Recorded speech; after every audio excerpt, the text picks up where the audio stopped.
The conference finals are now officially set as the Miami Heat will face off against the Boston Celtics in the East, and the Los Angeles Lakers will face off against the Denver Nuggets in the West for a chance to go to the finals. The second round provided some top-tier entertainment, and to be completely honest, it revealed a lot about some of the top talent in the league, which brings us to today's video. Today, we'll be identifying the 3 biggest winners and the 3 biggest losers of the second round of the playoffs, meaning these are the players who either benefited most from their performances or hurt themselves most in the eyes of the public and media based on their performances. Before we start though, it turns out a good amount of you watching right now aren't even subscribed to the channel, so if you enjoy the content, consider hitting the subscribe button, as not only does it help out a ton, but I would also very much appreciate it. Now with that being said, let's begin.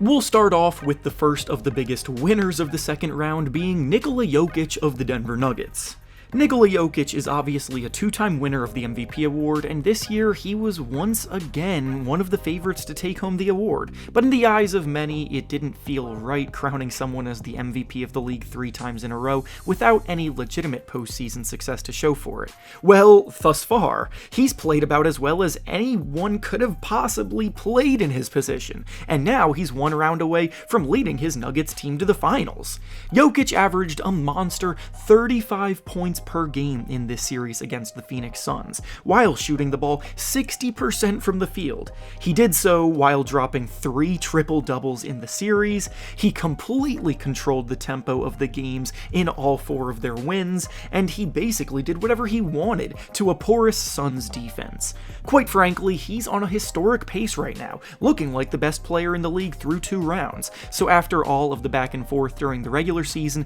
about him and Joel Embiid in the media, he's definitely letting his play do the talking for him right now. Speaking of which, the first set of losers we'll be discussing from the second round is actually the duo of Joel Embiid and James Harden of the Philadelphia 76ers. Joel Embiid was finally crowned as the MVP of the league this year after an absolutely dominant regular season, scoring a ridiculous 33 points per game at a more efficient rate than we've ever seen from a 33-plus point scorer before. The playoffs, however, have been a completely different story, and his showing in Game 7 against the Celtics was just downright embarrassing as he scored just 13 points with the season on the line. Unfortunately for him, those are the performances that stick out most in the eyes of fans and the media, and it will probably taint his MVP season because he came up small when it mattered most. Then for James Harden, he's been notorious for having some of his worst playoff games in high-pressure situations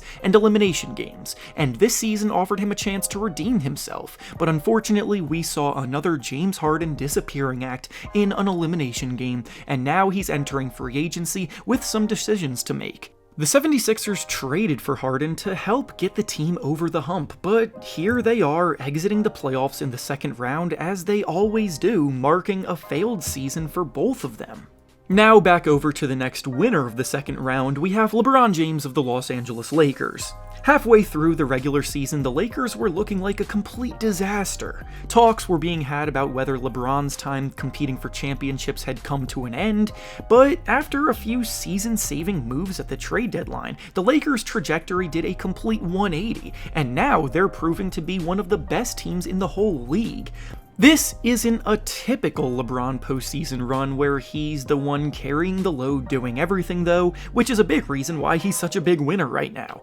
He's been playing well individually, don't get me wrong, but for arguably the first time in his career, he can sit back at times and trust his teammates to lead big runs on their own as Anthony Davis is back to looking dominant, Austin Reeves is breaking out, D'Angelo Russell has been having the best postseason showing he's had of his career, Rui Hachimura has played great minutes off the bench, and even a guy like Lonnie Walker answered the call when he was called upon. LeBron is still the one leading the way, but the trust he has with this team is higher than ever. Now back to the losers column, the next one up from the second round of the playoffs is Kevin Durant of the Phoenix Suns. Durant's season has been a wild ride, starting with a trade request that didn't get granted, an up-and-down start to the year with the Nets, a Kyrie Irving trade request, and that followed up with a trade request by himself, sending him to Phoenix. He then plays just 7 regular season games with the Suns due to the fact that he suffered an injury, and entered the playoffs with the Suns being a complete mismatch history.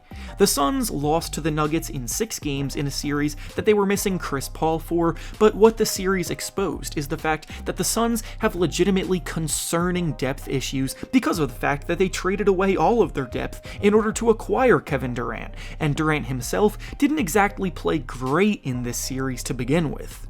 Sure, he averaged about 30 points in the series, but that's because of the crazy volume of shot attempts that he got up. Durant left Brooklyn hoping to give himself one more chance at a title, but had he and Kyrie Irving stuck out the season together, they probably would have had a better chance to make some noise than either of their seasons ended.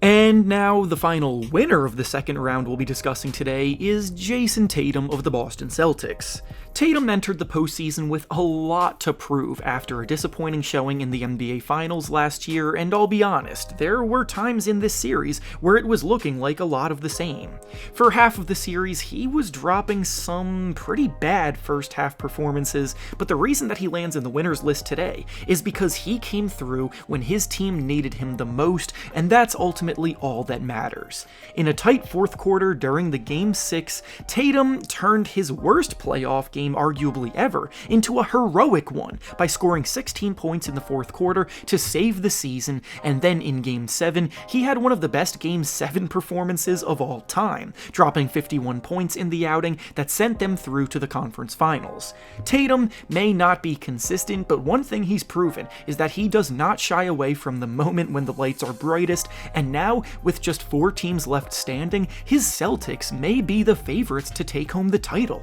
And finally, the last one on the list of the biggest losers of the second round is Julius Randle of the New York Knicks. Julius Randle's first playoff appearance in 2021 was one of the worst showings a player on the All-NBA team has ever had, and this year he was once again named to the All-NBA third team, but he wasn't exactly much better than last time.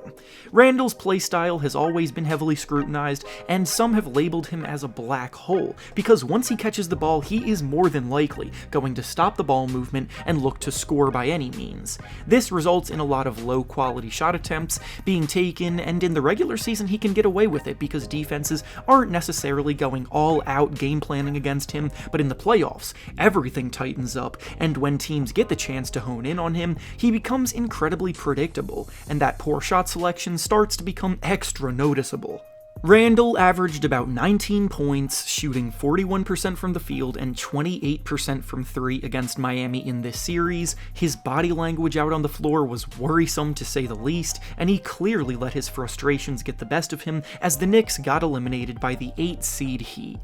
And with that being said, that's all I have for you today. Make sure to like the video, subscribe to the channel, and comment down below who you think the biggest winners and losers of this round were. Thanks for watching, and I'll see you all next time.